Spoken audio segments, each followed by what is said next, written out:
Baik anak-anakku sekalian, lantas apa sebagai putra-putri bangsa dalam mengisi kemerdekaan Republik ini?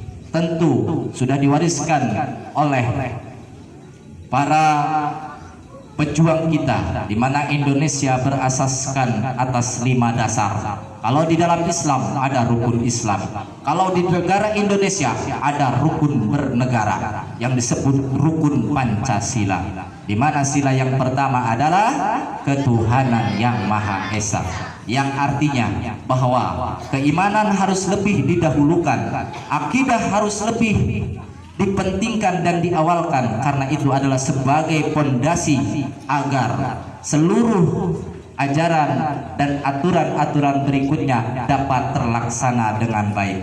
Manakala tidak ada ketuhanan dalam diri kita, manakala tidak ada iman dalam diri kita, maka taklah mungkin akan berat untuk melaksanakan seluruh ajaran-ajaran atau syariat-syariat atau mengikuti aturan-aturan daripada negara. Kemudian sila yang kedua adalah kemanusiaan yang adil dan beradab. Artinya kita harus menjadi manusia yang adil dan beradab, harus mempunyai tata krama, kesopanan, tingkah laku yang baik.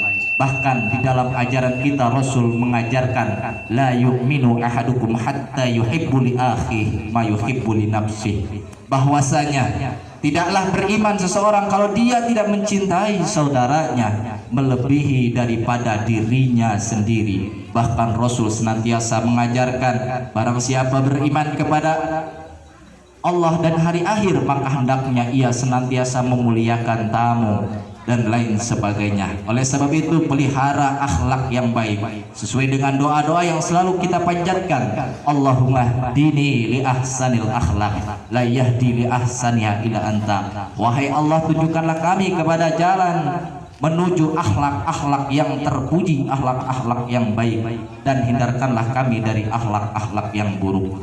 Kemudian yang ketiga, sila yang ketiga, rukun Pancasila, rukun negara Indonesia yang ketiga adalah persatuan Indonesia.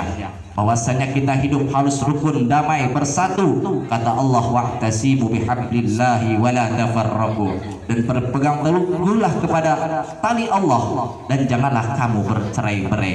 Maka di dalam ajaran kita, di dalam Islam begitu luar biasanya tentang nilai-nilai persatuan, sehingga dalam melaksanakan sholat yang dikerjakan harus dilaksanakan dengan cara berjamaah. Sampai-sampai ada yang menghukuminya fardu ain, ada yang menghukuminya seperti Imam Syafi'i adalah fardu kifayah. Betapa pentingnya akan sebuah persatuan bisa dilihat dari nilai-nilai berjamaah, gotong royong dan lain sebagainya.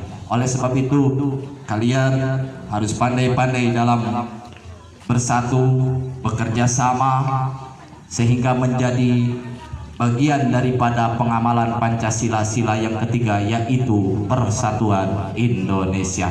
Jangan pernah bermusuh-musuhan, jangan pernah saling mencaci maki, menghina dan saling ledek dan lain sebagainya. Jaga keutuhan, hindari penyakit iri, dengki, hasud, benci dan lain sebagainya, karena itu yang akan memecah belah persatuan. Kemudian rukun bernegara, rukun Pancasila yang keempat adalah kerakyatan yang dipimpin oleh hikmah kebijaksanaan dalam permusyawaratan perwakilan, yang artinya memberi pengertian dalam segala hal. Pertanyakan minimal kepada ilmu yang dimiliki. Jika tidak ada ilmu, bertanya kepada ahlinya sesuai apa yang difirmankan Allah, fas'alu ahla dzikri in kuntum la ta'lamun. Bertanyalah kamu kepada orang yang lebih mengetahui jika kamu tidak mengetahui. Ada istilah mengatakan malu bertanya sesat di jalan. Artinya bertanyalah kepada ahlinya. Jika engkau seorang pedagang, maka bertanyalah kepada yang ahli dagang. Jika engkau hendak bertani, maka bertanyalah kepada ahli dalam bertani. Jika engkau bertanya tentang urusan agama, maka pertanyakanlah kepada para alim ulama. Oleh sebab itu, itulah makna kerakyatan yang dipimpin oleh hikmah kebijaksanaan. Jangan segan-segan untuk bertanya. Jangan segan-segan untuk mempertanyakan apapun dalam segala hal kepada ahlinya dan sesuai dengan keahliannya, dengan spesialisnya. Oleh sebab itu, anak-anakku sekalian, jadi jangan menjadi orang yang sok tahu. Jangan menjadi orang yang sok tahu, karena fauqa kulli di ilmin alimun, di atas orang yang berilmu ada orang yang berilmu lagi.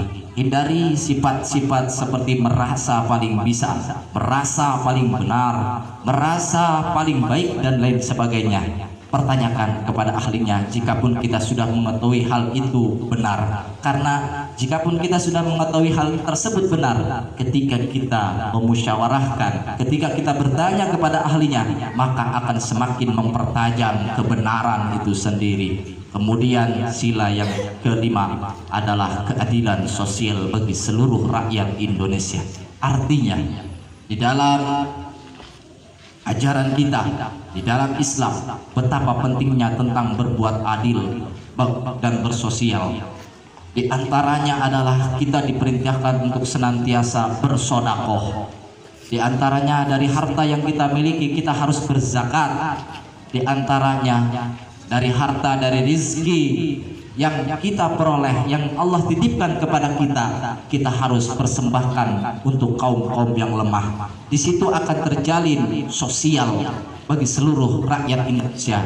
Di situ akan tercipta satu keadilan, sehingga orang yang merasa kekurangan akan merasa terangkul, akan merasa tercukupi. Oleh sebab itu, kepada kalian anak-anakku sekalian, jadilah pribadi-pribadi yang dermawan. Jangan segan-segan untuk saling memberi, saling membantu. Walaupun ketika jajan ciki isinya 10, berbagi. Walaupun hanya jajan permen, berbagi dengan teman. Walau hanya bawa air 1 botol, barangkali temannya kehausan, berbagi sesuai dengan kemampuan masing-masing. Karena itulah implementasi daripada keadilan sosial bagi seluruh rakyat Indonesia.